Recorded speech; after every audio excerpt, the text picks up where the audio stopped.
Preyo Phonie here. In this quick Android guide, I'll show you how to change your phone wallpaper step by step.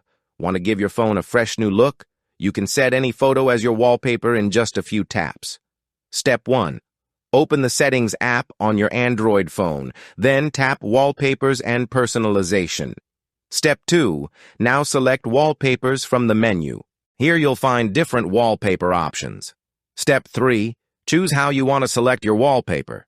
You can use gallery photos or browse online wallpapers. Before we continue, subscribe now for more Android customization tips and hidden features every week. Step 4. If your image is already saved on your phone, choose Gallery. Then select the photo you want to use. Step 5. After selecting your image, tap Apply to continue. You'll now see wallpaper placement options. Step 6. Choose Home Screen, Lock Screen, or both screens. Boom! Your new wallpaper is now applied successfully. Subscribe to Preyo Phonie for more simple Android tutorials and smartphone customization guides.